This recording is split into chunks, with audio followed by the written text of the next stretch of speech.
अप्रैल 2016 कैम्पसी, new South Wales का एक छोटा सा इलाका जहां दूर दराज से आए लोगों के सपने शांत और सादे गली मोहल्लों में अपनी जगह बनाते हैं।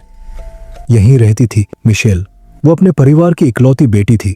पिता के गुजर जाने के बाद उसकी मां ने अपनी सारी उम्मीदें और बचत मिशेल की नई जिंदगी पर लगा दी थी। दोनों को भरोसा था कि ऑस्ट्रेलिया उनके लिए एक नई शुरुआत साबित होगी। मिशेल वो लड़की थी जो किसी भी माहौल को अपनी मौजूदगी से रोशन कर देती थी। हमेशा दूसरों की फिक्र करने वाली, चाहे खुद कितनी ही थकी या उदास क्यों न हो। उसने अपने आंटी, अंकल और कजिन के साथ रहना शुरू किया और जल्दी ही वहां की जिंदगी में ढल गई। एक मेहनती स्टूडेंट जो अपने परिवार के करीब थी और जिसके अंदर कुछ बड़ा करने की चाह थी। लेकिन इन्हीं आम दिनों के पीछे कुछ बहुत डरावना धीरे धीरे उसके करीब आ रहा था। पढ़ाई, शॉपिंग, ट्रेन से सफर, परिवार के साथ डिनर, इन रोजमर्रा की चीजों के बीच अचानक मिशेल ऐसे गायब हुई जैसे शहर ने उसे निगल लिया हो। खुशमिजाज मैसेज, सीसीटीवी फुटेज में उसकी मुस्कुराती झलक, सब वहीं रुक गए। और जब उसकी लाश मिली तो पूरे इलाके में सदमा फैल गया। सबके जहन में बस एक सवाल था, ऐसा क्या हुआ जो जिंदगी इतनी जल्दी एक खौफनाक कहानी में बदल गई। जैसे जैसे इन्वेस्टिगेशन आगे बढ़ी, हर सच पिछले से ज्यादा हैरान करने वाला निकला। परिवार, भरोसा और सुरक्षा, जो चीजें हमें हमेशा बचाती हैं, वही इस रहस्य के हिस्से बन गए।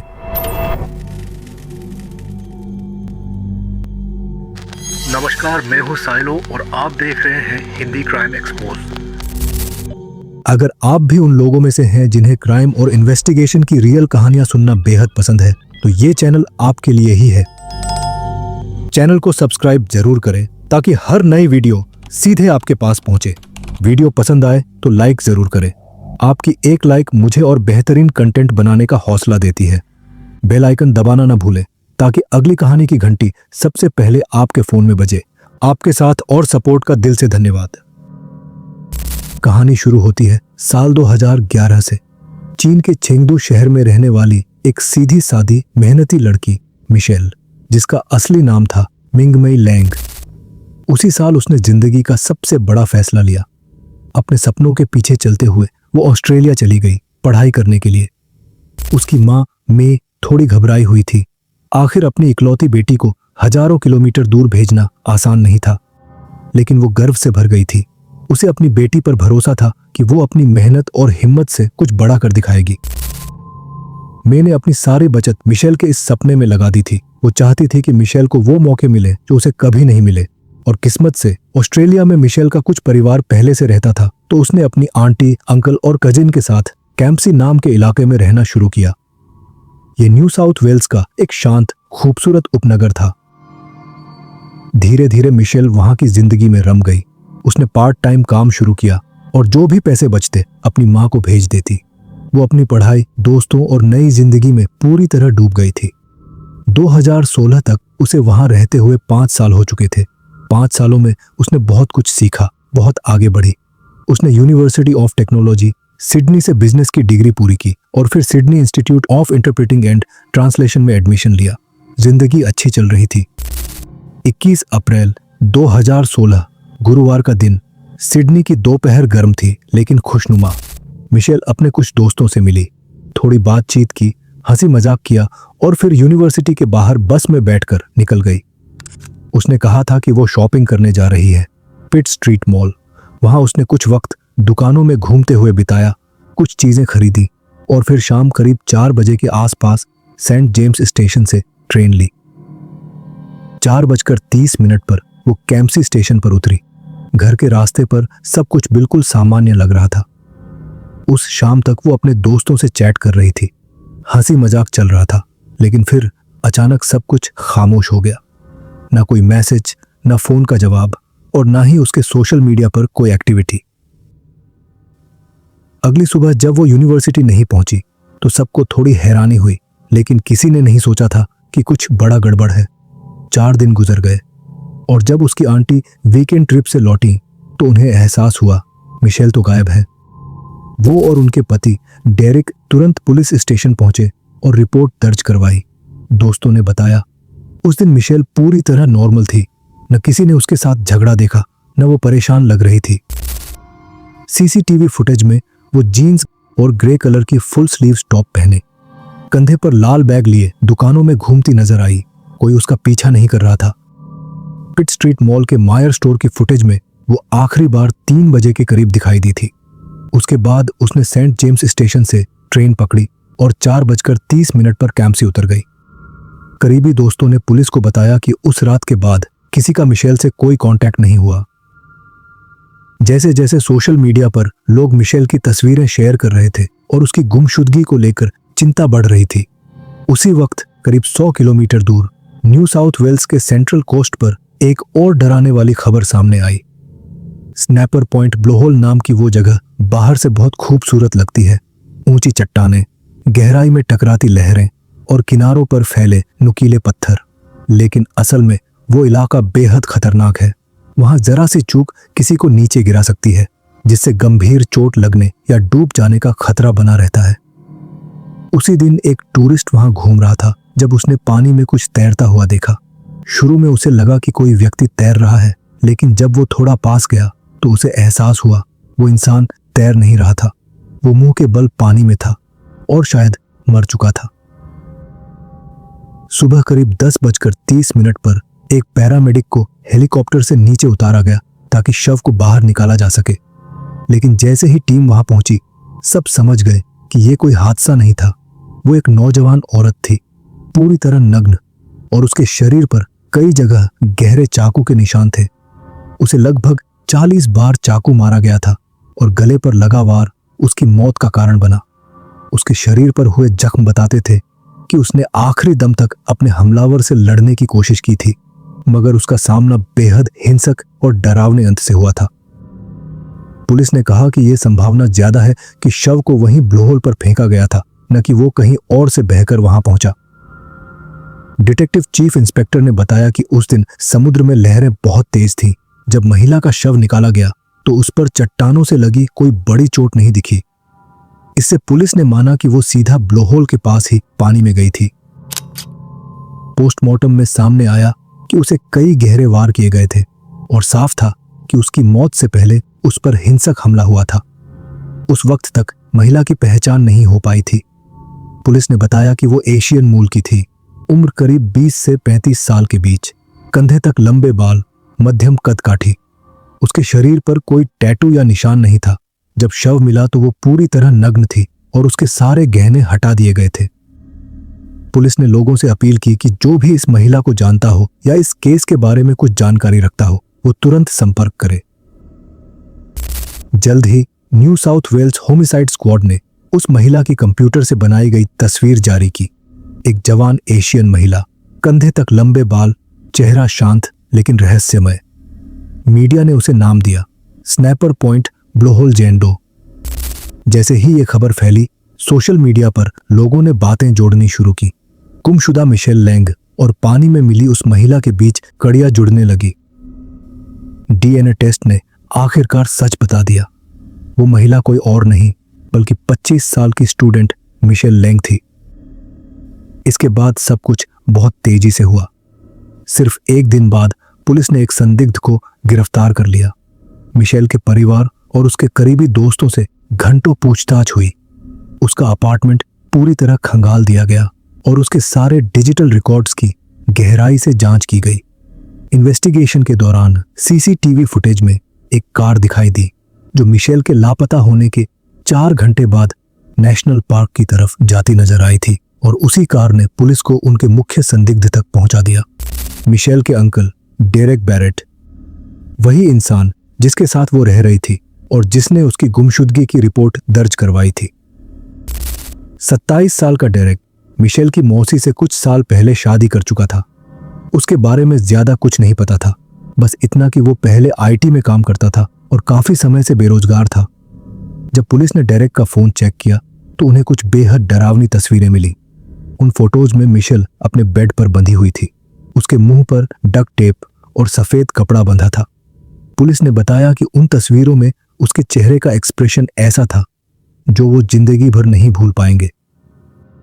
मिशेल की मां ने पुलिस और ऑस्ट्रेलियन चाइनीज कम्युनिटी का शुक्रिया अदा किया, जिन्होंने इस मुश्किल वक्त में उनके परिवार की मदद की। मिसेस जोंग ने कहा कि अपनी इकलौती बेटी को खोने का दर्द शब्दों में बयान नहीं किया जा सकता। मिशेल के अंतिम संस्कार और उसकी मां की मदद के लिए एक फंड भी शुरू किया गया। डेरेक को जमानत नहीं मिली और जब कोर्ट में सारी बातें पढ़ी जा रही थी तो वो बिल्कुल चुप बैठा रहा। 2 महीने बाद उस पर और भी कई केस दर्ज हुए, कुल 27 चार्जेस, जिनमें किसी को बंधक बनाना और गलत हरकतें, इंडिसेंट असॉल्ट भी शामिल थी। पुलिस का मानना था कि जब मिशेल की बॉडी मिली और जब सीसीटीवी डेटा चेक किया गया तो साफ पता चला कि डेरेक ने उसी दिन हमला किया था जब मिशेल घर लौटी थी। घर उस वक्त खाली था। मिशेल को उसके कमरे में बांधा गया और उस पर हमला किया गया। मकसद साफ तौर पर पूरी तरह से सेक्सुअल था और जब वो अब भी जिंदा थी तभी उसकी कजिन घर लौटी, लेकिन उसे इस बात का बिल्कुल अंदाजा नहीं था कि कुछ ही फीट दूर मिशेल को बंधक बनाकर रखा गया है। पुलिस को यह नहीं पता कि डेरेक ने उसे कितने वक्त तक जिंदा रखा, बस इतना कि 21 अप्रैल थर्सडे शाम 4:45 से लेकर 24 अप्रैल संडे सुबह 10:30 के बीच किसी वक्त डेरेक ने मिशेल की हत्या कर दी। 24 अप्रैल की सुबह उसने मिशेल की बॉडी को प्लास्टिक में लपेटा और स्नैपर पॉइंट के लिए निकल पड़ा। उसका फोन डेटा पूरे रास्ते उसकी लोकेशन दिखा रहा था। उसने रास्ते में स्नैक्स खरीदे और फिर ब्लोहोल के पास जाकर मिशेल को चट्टान से नीचे फेंक दिया। अजीब बात यह थी कि जिस जगह से डेरेक ने मिशेल को नीचे फेंका उसी जगह की फोटो उसने कुछ साल पहले अपने ट्रैवल के दौरान इंस्टाग्राम पर बड़ी खुशी से पोस्ट की थी। अप्रैल 2016 में डेरेक पर मर्डर का केस दर्ज हुआ और उसने कोर्ट में खुद को नॉट गिल्टी बताया। मिशेल का परिवार, जो उसकी बॉडी मिलने के बाद चीन से ऑस्ट्रेलिया आया था, हर सुनवाई में मौजूद रहता था। मिशेल की मां कोर्ट में टूट चुकी थी और सबसे दर्दनाक बात यह थी कि जो औरत उस वक्त कोर्ट में उनके साथ थी वही थी डेरेक की बीवी। मिशेल की मां ने कोर्ट के बाहर कहा कि वो कल अपनी बेटी के बारे में सबके सामने बात करेंगी। चीन में इस मर्डर केस ने सुर्खियां बटोरी। वहां लोग सदमे में थे, खासकर वो माता पिता जिनके बच्चे ऑस्ट्रेलिया में पढ़ रहे थे, क्योंकि सबको अब एक ही डर सता रहा था कि अगर मिशेल की जगह किसी और की बेटी होती तो क्या वो बच पाती। डेरेक के वकील ने कहा कि उनका क्लाइंट जेल में बिल्कुल ठीक से नहीं रह पा रहा है और वो अपने ऊपर लगे सभी इल्जामों को झूठा बता रहा है। वकील ने बताया कि डेरेक बहुत परेशान है, सदमे में है। सिडनी पुलिस सेंटर कोई अच्छी जगह नहीं है, वहां रहना बहुत मुश्किल है। उन्होंने आगे कहा कि वो बहुत ही खराब जगह है और बस यही उम्मीद है कि उसे जल्द किसी और जगह शिफ्ट किया जाए। करीब 18 महीने बाद दिसंबर 2017 में डेरेक ने आखिरकार अपना गुनाह कबूल कर लिया।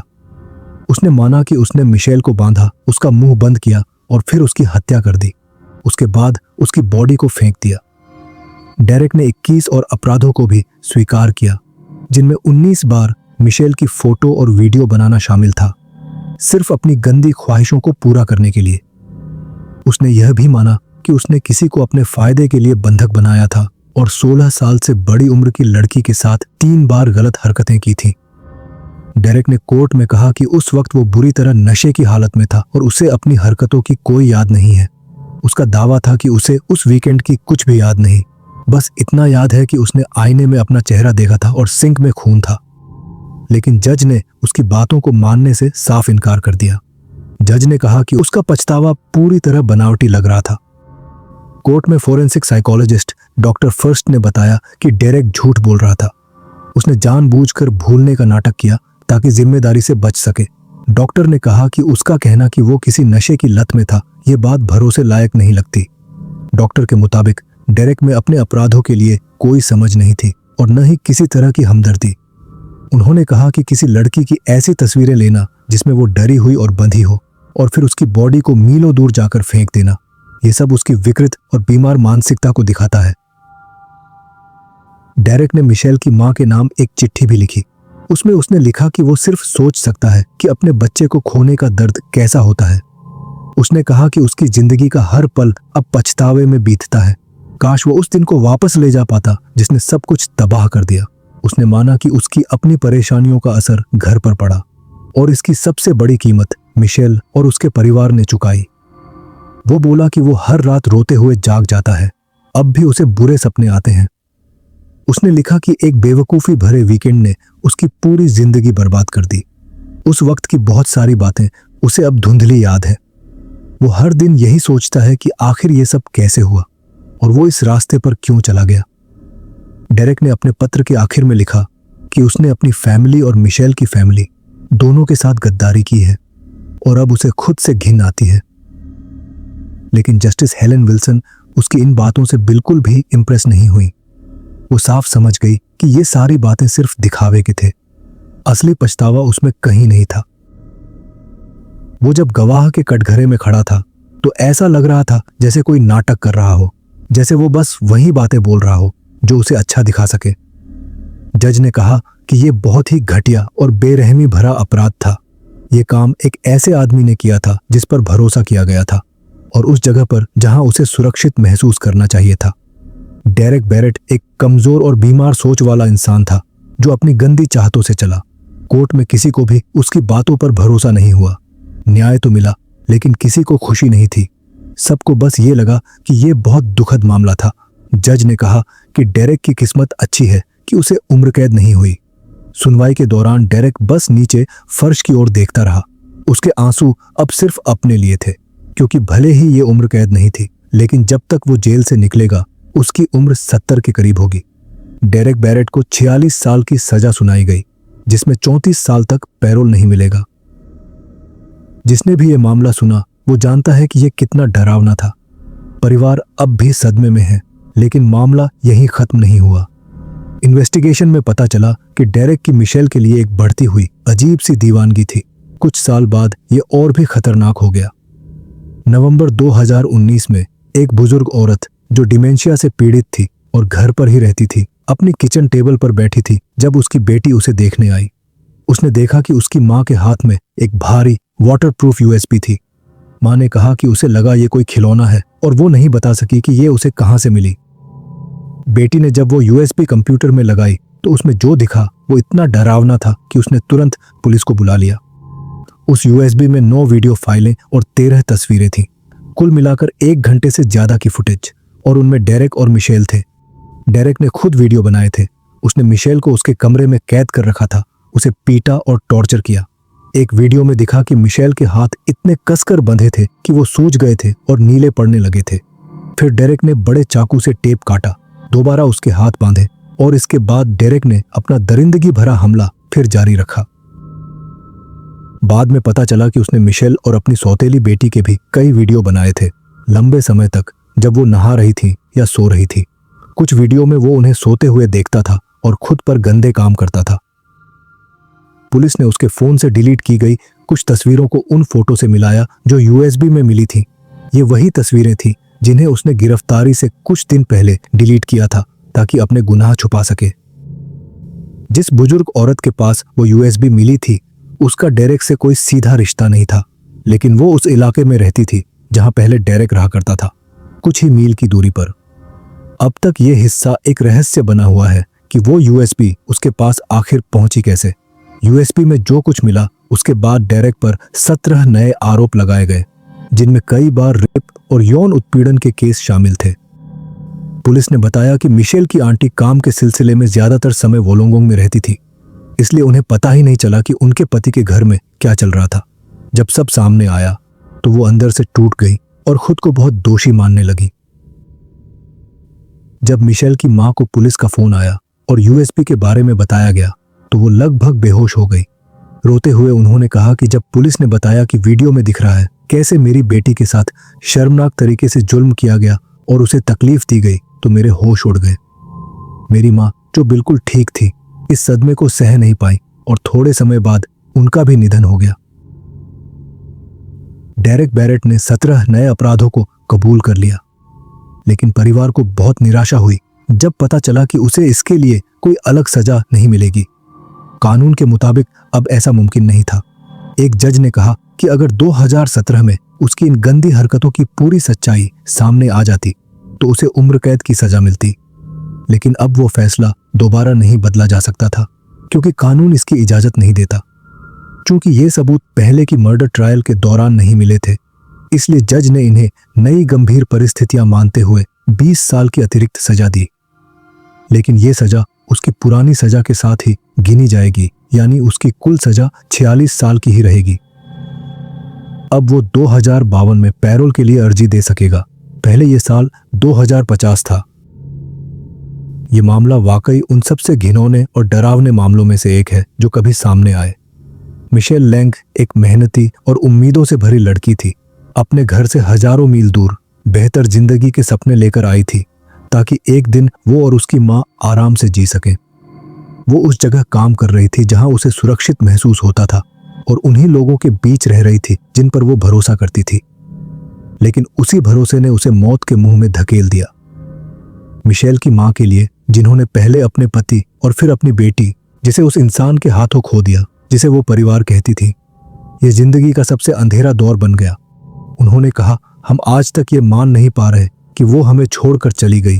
अब भी हम बहुत तकलीफ में हैं।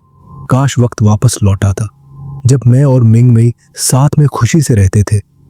अब जब मेरी बच्ची नहीं रही, मेरी पूरी जिंदगी बिखर गई है। अब मेरे साथ क्या होगा? तो आज की कहानी बस यहीं तक। मैं फिर आऊंगा एक नई कहानी लेकर। तब तक के लिए अपना ख्याल रखें। नमस्कार।